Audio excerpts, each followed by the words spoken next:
Well, good afternoon, everyone. Um, Welcome to today's webinar, where I'm going to talk a little bit about COVID Recovery Iowa and what's happening with COVID and these other disasters and the impact it's having on the workforce and all of us every day. Don't be afraid to put questions in the chat or comment. I'd love to be able to have a little bit of interaction. It's always difficult when I do these presentations. I never know who's there, if anyone's paying attention, or if everyone's just multitasking away. So I invite you to please go ahead. And even if you just want to say hello, it's nice to know that someone is there listening to me. My name's Jason Haglund. I am the Agricultural and Mental Health Specialty Coordinator for COVID Recovery Iowa. I do a number of other things as well. I'm also a farmer, so as soon as I get done with this presentation, I'm going to walk right out. I'm at my machine shed right now and combine 40 acres of beans. Certainly, COVID has an impact on me. And so one of the things that I would like us to do today is have a conversation just about what has happened in the workplace as a result of the multiple disasters that have occurred in the state of Iowa. How do we keep our workforce up and energized during these difficult times? Our employees, co-workers, and others around us have many challenges that are impacting their ability to perform to their maximum potential right now. And we know that with the challenges all of our families are facing. And I just want you to, as we have this conversation, think about what is your organizational doing to promote wellness and mental health literacy, because there's probably not a time in recent history that it's more important for us to choose wisely our words and to really have tough conversations about how we're doing emotionally, and what are we doing to take care of ourselves. And so with that, let's just stop and ask the questions. How are we really doing? When I think about how are you doing, I think about, this is tough. It's going on 6 months since I was on spring break and kind of the world shut down around me. And so I think about the things I've missed out on. I think about the things my family's missed out on. I think about the regular vacations I take every summer that I missed out on, and it brings out a lot of feelings, a lot of emotions.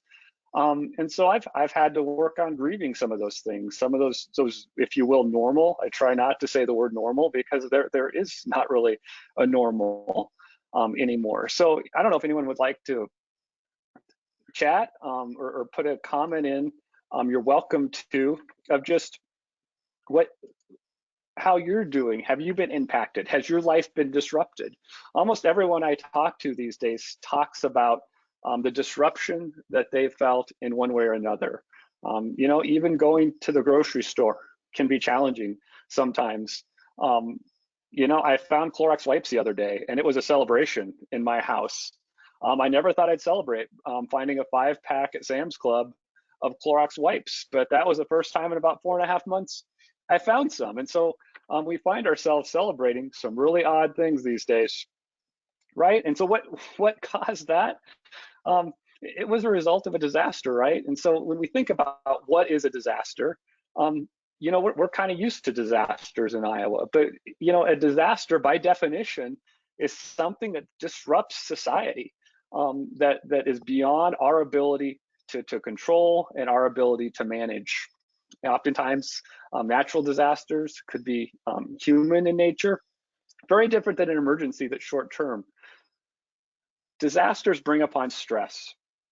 And so when we think about stress and the stress that we're under, we have to take into consideration how our brain and body respond to the demands in front of us. We have so many different challenges. And when we're under stress and we're experiencing trauma, it can have negative impacts on our health, our emotional well-being, our ability to pay attention, our ability to support those around us. It can also be extremely helpful. I work better under stress. I work better under deadlines. I need a certain amount of stress to keep me going. But I also know that if I get overwhelmed and I'm too stressed out, I start to shut down. And so we need to take into consideration, how do we balance that for those around us? How do we help support our family members, employees, and others around us as we think about the different types of stress people experience right now? You know, the general stressors of life, those cumulative stressors that build up over time, being exposed to trauma, and then the other types of stress, like post-traumatic stress disorder, that unresolved can have very negative consequences. I like to always put it in context of a typical disaster. And so what is a typical disaster? You know, I think about the work, you know, I did in Eastern Iowa when the flooding occurred. Was that just last year? The year before, I think about Cedar Rapids. In years prior, you know, I think about tornadoes that go through the state of Iowa. You know, there's an event that impacts. There's that time that communities come together and help each other. There's those triggers after the event. There's reactions as there's anniversaries of a traumatic event. And then there's that rebuilding. Unfortunately, what we have during a pandemic is the timeline is much longer than we're used to. You know, in our society today, we very rapidly like to go through events and work through them and move on. And what we see with the pandemic is the timeline is very long. You know, I've been listening to some podcasts recently, and many folks, many of the experts are telling us, well, you know, we're about a third of the way through this. And I think, oh my gosh, a third of the way through this, this feels like forever for me. And so this is where we start to then have the conversation about what is our capacity. You know, what is our capacity to continue to draw upon the energy we need to move ourselves through the stressful situation. And so the term being used, and I love it, and I went and did some reading at the University of Minnesota, because really they've done a lot of work in this area. And surge capacity comes from the medical community, you know, and that's, it really comes from hospitals, you know, having the capacity to take in a number of patients in a short amount of time. And for how long can they do that? What it can also be adapted to humans, right? And our ability to work under stressful conditions and in a stressful environment, like a natural disaster, and how long we can draw upon that. I like to compare it to running. I'm a runner. You know, I try to run 3 to 5 miles 3 or 4 times a week. It's getting harder and harder for me, I'll be honest. But I feel like when we started out in March, at least for me, you know, I was on spring break. My first spring break trip was canceled, and stubborn me, our family always goes somewhere. We still try to go on spring break and end up with that trip being cut short. And that's the last time I've really traveled. And at that time I thought, well, this pandemic's kind of like a 5K, you know, we're going to get through it. And I've realized now that I started out running a 5K, and it's really a marathon. And I hadn't been training to run a marathon. I've run marathons when I was much younger, but I know I haven't had the training to do that. And so my surge capacity, you know, it isn't there right now, because I can't keep up that continued push I need to. And so I have to figure out a way to reset myself, because pandemics are different than other types of disasters. It's not something that we can just push through for a short amount of time and then we'll be okay. Pandemics go on and on and on. And so that's been difficult for many of us to adapt and to start to understand. And so it's really good to put that into terms folks can understand, and then find ways that we can help to manage those stress reactions, and make sure that our stress doesn't become maladaptive and disruptive to our daily functioning, to our ability to care for one another, for our ability to function at work. Because we know over time, if we're not managing our stress, if we're not managing all of that, our ability to function and take care of others will be greatly diminished. You know, I do a lot of work in the ag sector. We know that certain populations are more at risk. So when we think about the isolation, we think about occupations that are already very, very stressed. You know, I think about farmers. You know, we know that there's been lots of income disruptions. We know within the meatpacking industry, the dairy industry, there's been a lot of disruptions in supply chain, trade agreements. And so there's already a high level of stress, especially across the state of Iowa. We think about 80% of our economy is based upon ag-related goods and services. And so when the ag community is under a great deal of stress and under pressure, it really puts a lot of sectors under stress and pressure.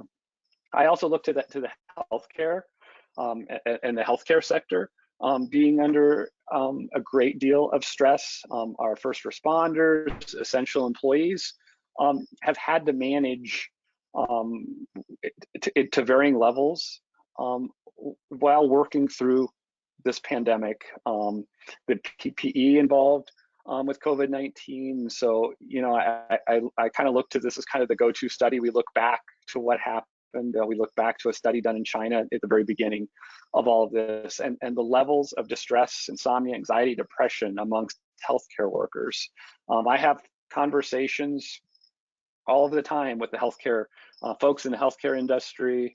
I do a lot of presentations, and these numbers pretty much play out, you know, in what we see here in Iowa of a great deal of ongoing stress.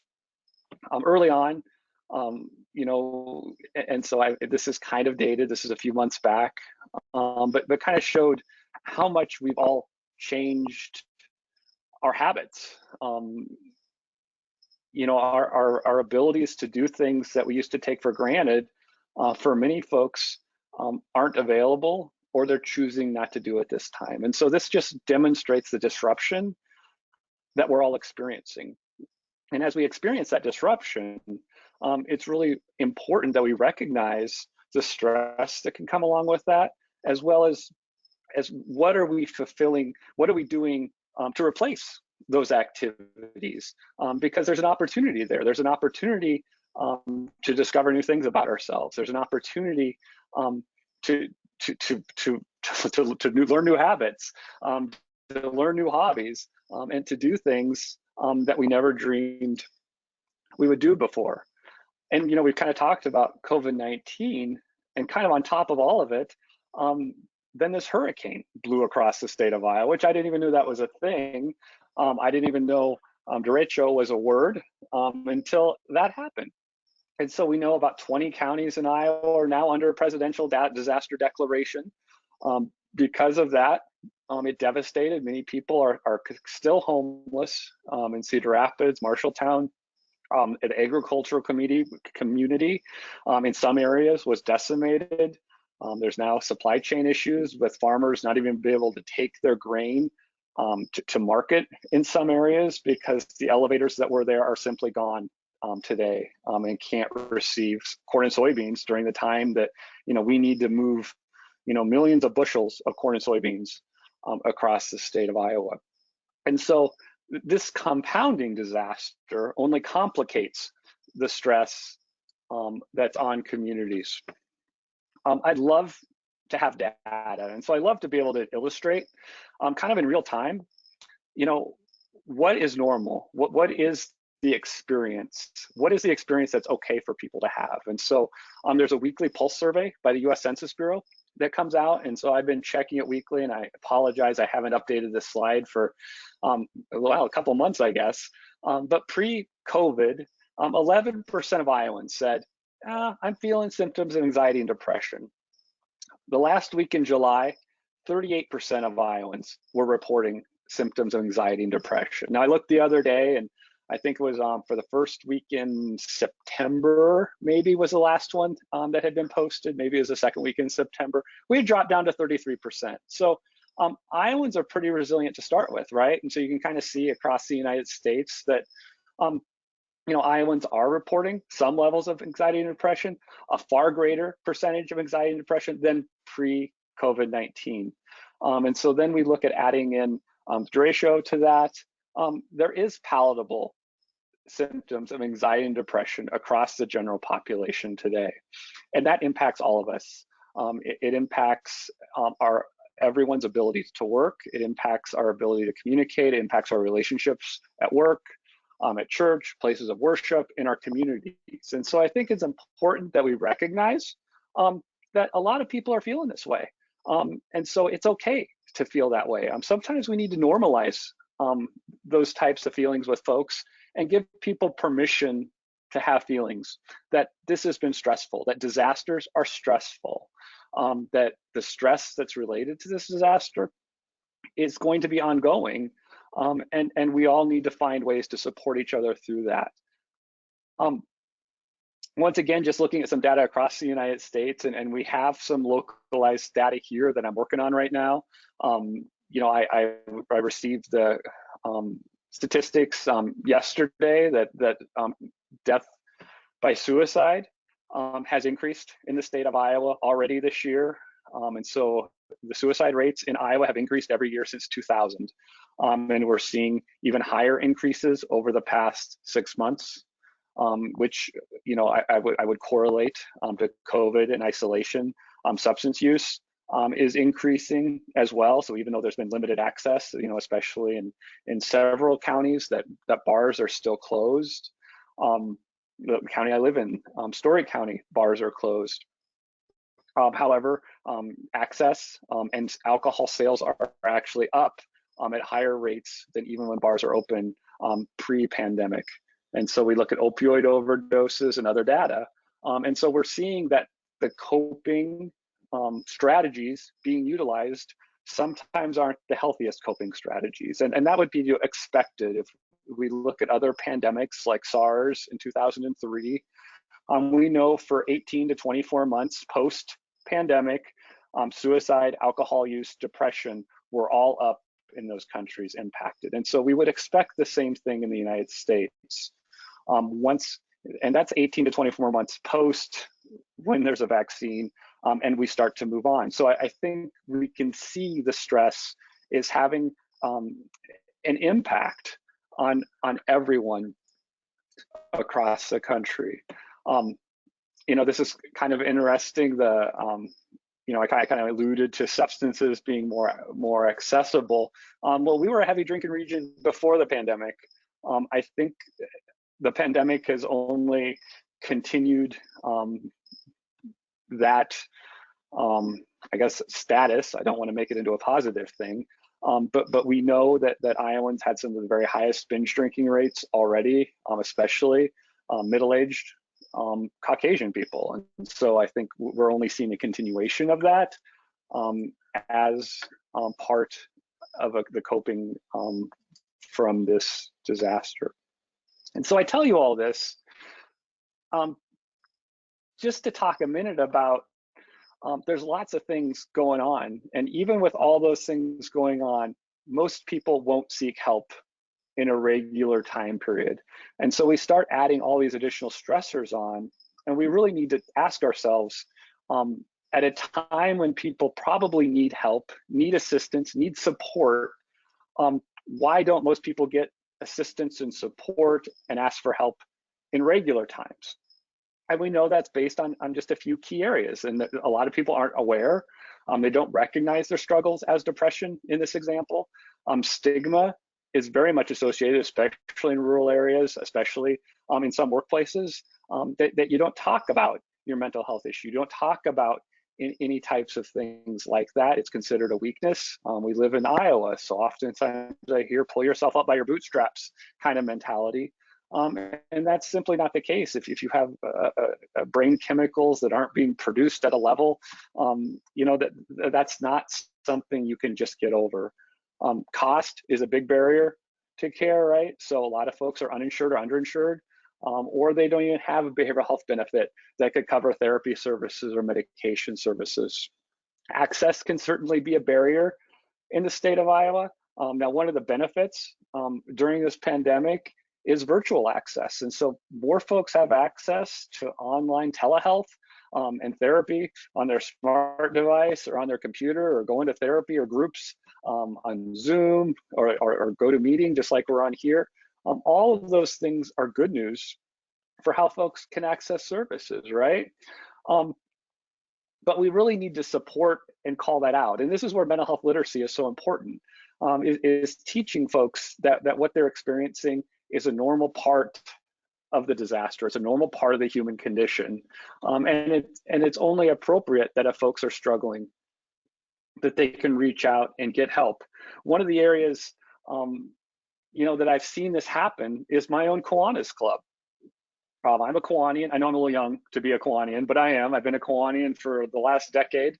And when this all started back in March, I could see a lot of my fellow Kiwanians that a big part of their social network was every Friday going to the country club and having lunch and connecting with folks.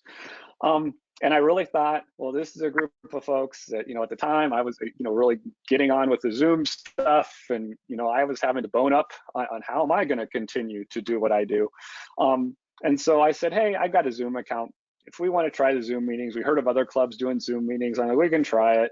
I said, I'm sure half the people won't be able to get online, but I'll send everybody a code. I'll send everybody the link, get some programs lined up. We'll continue on. And I'll tell you what, since we had our first meeting in April, every Friday, there's been 30 to 50 people at that noon Kiwanis Club meeting. We've had other people visit us from all over the country. We have had programs put on from all over the country of different connections, and I've learned so much. And I will tell you, the folks that I underestimated, that I thought wouldn't be able to jump on a Zoom meeting, are the first ones on the Zoom meeting greeting everyone else. So I've seen how connections can happen differently. I've been surprised and shocked, and it's been wonderful to see how we can do things differently, and we can learn new things, and we can create connections that are important to people. It's never going to look the way it used to. And I'm really excited as we move forward, because our club is actually looking to expand into the online space, because we believe we can connect more folks who want to do service, who want to volunteer, and we can do more of that virtually than we could ever do in person in the community.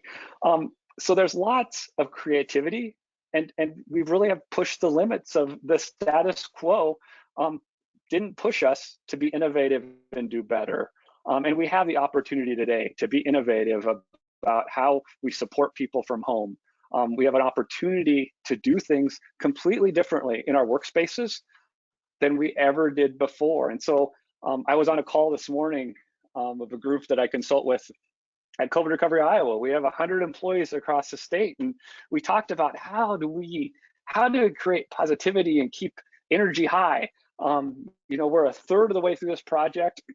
We've been working so hard to get the word out, but how do we support our staff? They're taking calls from people every day, and it's hard work, and they're reaching out all the time.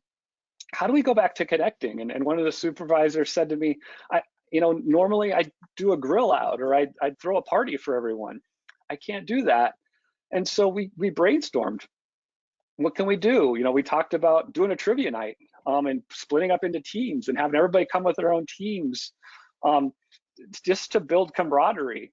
We've talked about having a virtual copy machine, and everyone has to stop and pick up their virtual copy between 7 and 7:30 some night, because we're not congregating around the copy machine. A lot of our workplaces, people are working remotely, working from home, or some people are in the office, some people are at home, and so you don't get to keep up with people, so that personal connection is not there.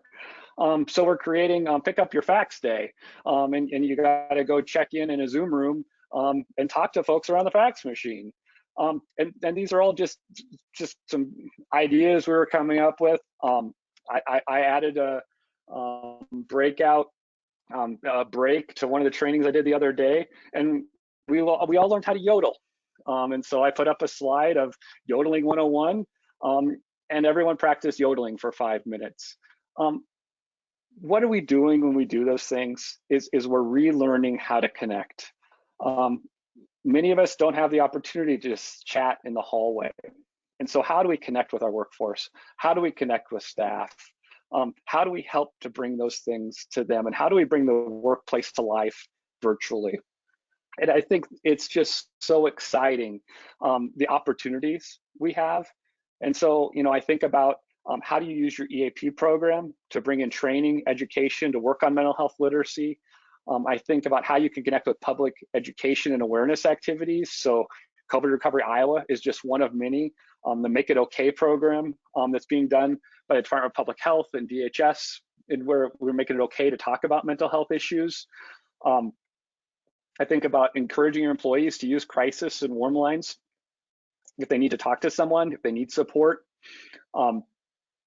Foster community connectedness, address isolation that you see, and support and have suicide prevention trainings at your workplace, in your communities, host them, and teach the community at large about mental health literacy and how important everyone's wellness is to a healthy community.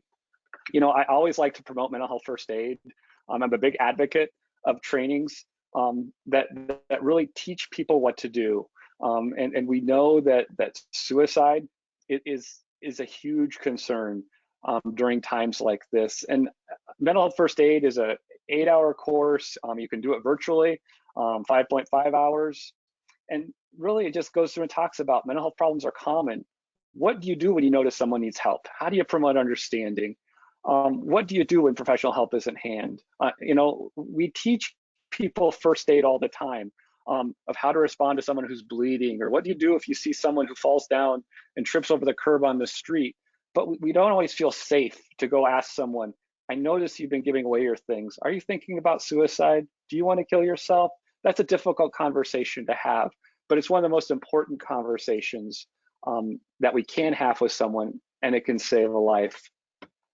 COVID Recovery Iowa provides personal support, peer counseling, virtual groups and activities on Facebook, on Zoom. I go into workplaces virtually, just like this.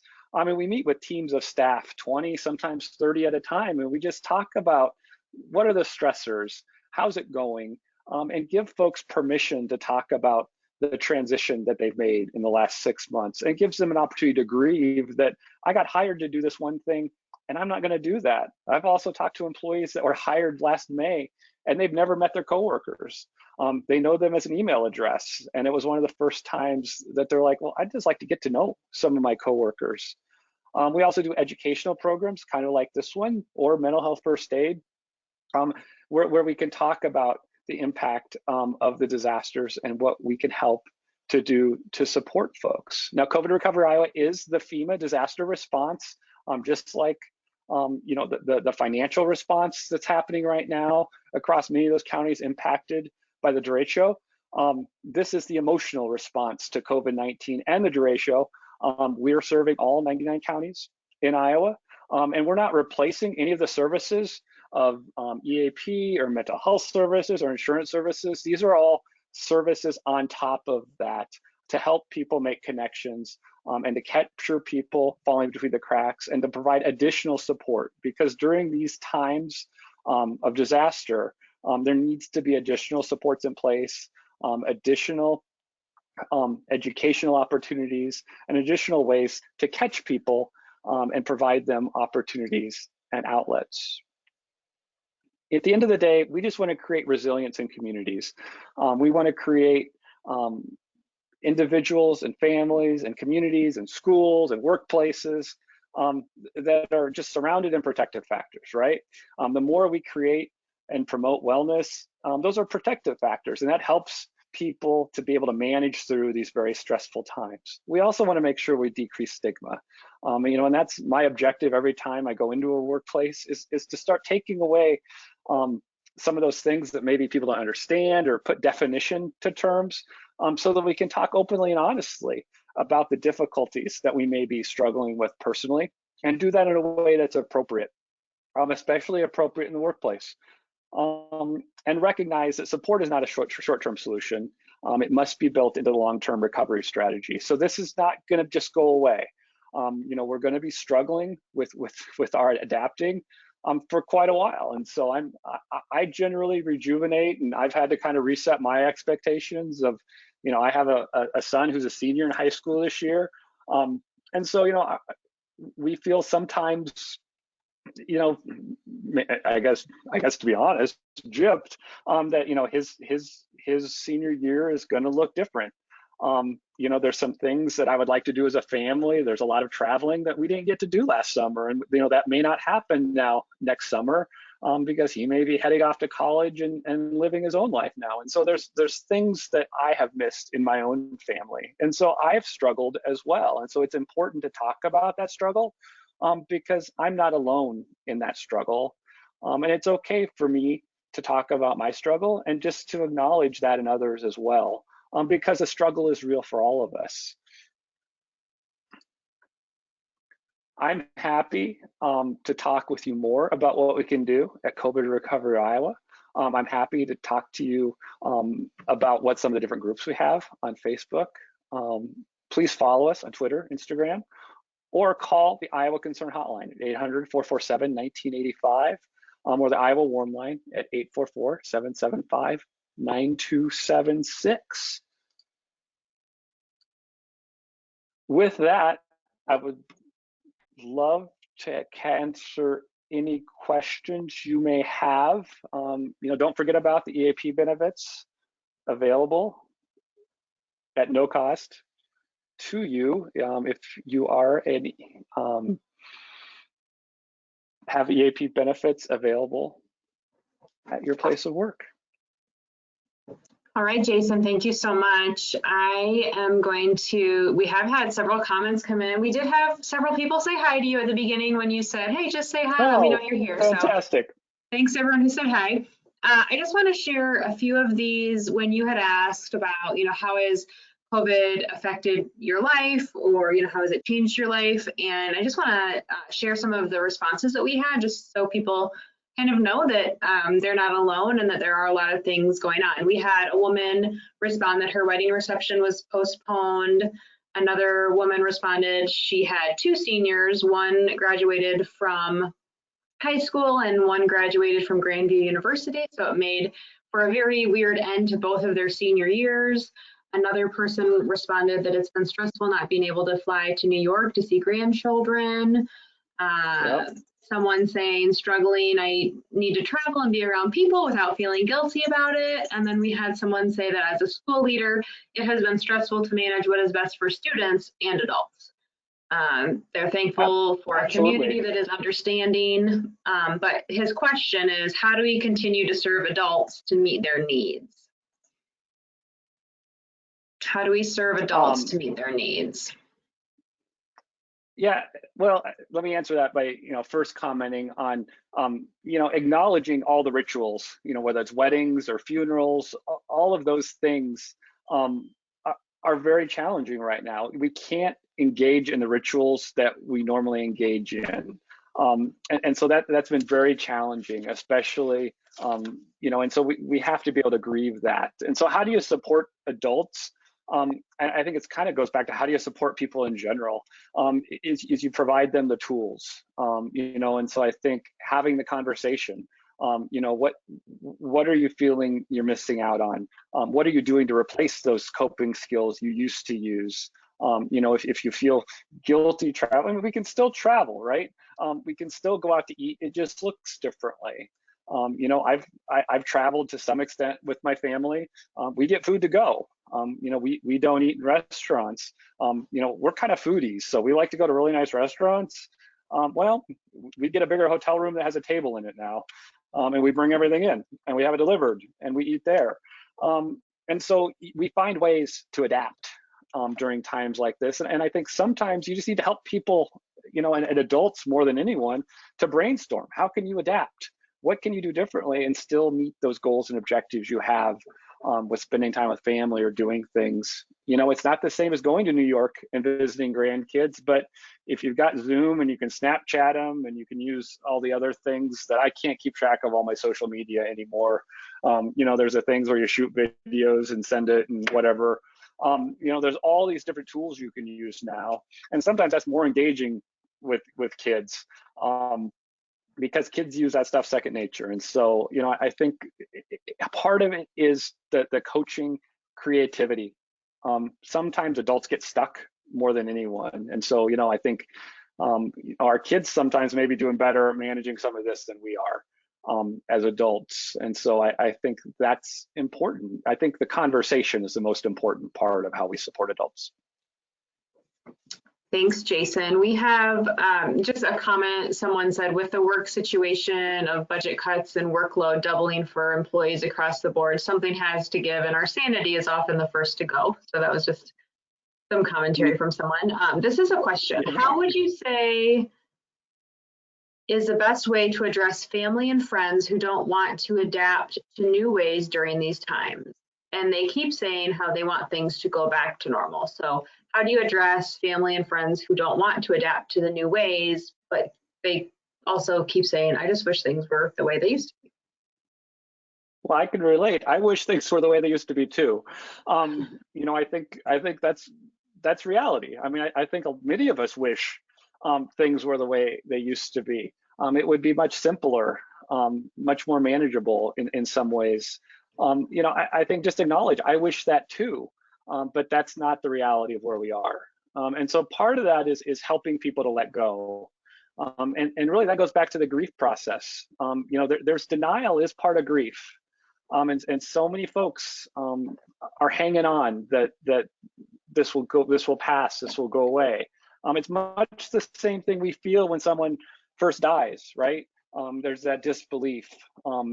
That there's difficulty. And so we have to come to terms, with stage 1 before we can move on to stage 2, 3, 4, and 5. And so sometimes we have to be patient with those, acknowledge where they're at.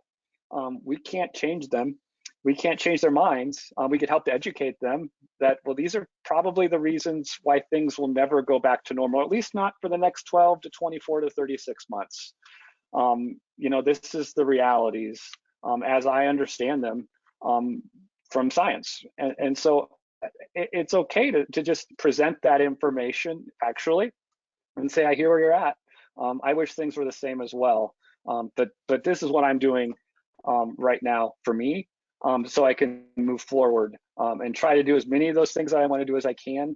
But I know that I have to make some accommodation because the realities of, I can't go to Walmart without making accommodation. I can't go out to eat right now without making accommodation. And we're going to have to do that now as we enter into winter, and so it's going to be challenging for many folks, but we need to be patient and non-judgmental with folks. And so I guess that would be the advice I provide, is approach everyone with grace, non-judgmentally, and just share that this is hard. This is hard for all of us, and it's okay to feel that way. Someone writes, I often feel guilty for feeling anxiety since I'm still working from home and so many have lost their jobs. I know I'm luckier than many, but it's still a struggle at times. Any advice? Yeah, I mean, I'll be honest. I've been extremely blessed. I wouldn't be doing what I'm doing today, working from my farm conveniently. I can walk out the door and get in my combine. And it's because of COVID. And so, I feel the same guilt. There's certainly times that I look around and I'm not experiencing the challenges many folks are. I'm very insulated. And so that's difficult. And I think there's a lot of folks who are kind of like not feeling directly impacted. And there's many folks who have been directly impacted to a great extent. And so that's part of that conversation to have in your community is how do you come to terms with that? How are you reaching out to support others? And how are you, it's okay that you're okay. That's part of this, and understanding, your role in the greater society, right? And so not to get too philosophical on you, but it's okay to feel anxious. It's okay to acknowledge that. It's okay to acknowledge that I'm doing okay right now, and I'm grateful for that. And so you might consider what are some things you could do to reach out and help someone else. That's always a great thing to do. I'm a big advocate of, always keeping a hand open and not keeping a clenched fist, because I love to help other people, and I love to, because I think more comes to you when you're willing to give more to others. Thanks, Jason. We have one more question. Are there things non-managerial employees can do to recreate the water cooler moments if we can't organize the events like you mentioned? Or how do we express to management the need for such things? That's a great question. Again, I just sit down and talk to them and say, hey, you know what, we're really missing the connections. Everything in business is personal, right? And so if you look at all the literature of, creating a great team, of how to create a successful workplace, it's all based on relationship. And so how do you recreate that relationship in this technological era? And I think that's the conversation you have. You could say, I went to this webinar and they talked about how do we get connected with each other again. It's not just getting an email from Bob and never talking to Bob. We need to get back on the phone again, and having a conversation with someone. So I would just present it as we're missing the personal aspect of everything. We just see each other as an email address, or the thing that pops up on Microsoft Teams that you're just chatting all the time. I would just say how important it is that we get back to being personal again. And one solution could be, would you let us get together for 15 minutes once a week and just check in with each other, or what suggestions would they have? And ask them, what could we do? And offer solutions. Like, I hear other people are doing these things. Is there any way we could try something like that? It doesn't hurt to ask. Again, have the conversation. I think it always comes from the boldness, and the assuredness, and the I'm drawing a blank as to the words I want to search for right now, but being vulnerable and just asking what it is that you're looking for. Be vulnerable and have that conversation. You might be surprised at what your boss would say. Thank you. I know at EFR, I'm on one of our committees, and we're trying to plan our virtual holiday gathering for December. Yeah. And so we want to make sure that the tradition remains, that we do something around the holidays to recognize and support our team members, but we know that it's going to have to look very different this year. So I think a lot of people are feeling these things. Well, great discussion there. I just want to remind everyone again of the benefits available. So if you're joining us today, we have 24-hour phone support at 800-327-4692. You have our EAP benefits. You have a variety of services. In-person or telehealth counseling is available. We also offer telephonic legal and financial consultation.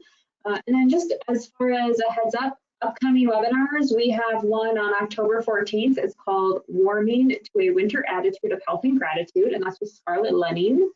And just kind of as the seasons are changing, I know a lot of people are feeling a little anxious and nervous, because when COVID first arrived, we all had that, well, at least it's spring and nicer weather is ahead. And now, we're on the opposite end of that, where it's fall and colder weather is ahead. So Warming to a Winter Attitude of Health and Gratitude is our October 14th webinar. And then on October 28th, we have Staying Connected in a Socially Distanced World. So all of that information can be found on efr.org/COVID-19-webinars. You can get registered there.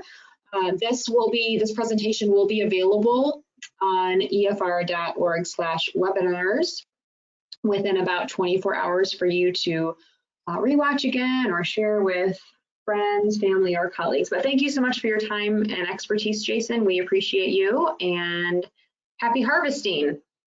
Go outside. Thank you very much. Thank you. I appreciate it. Goodbye. Bye-bye.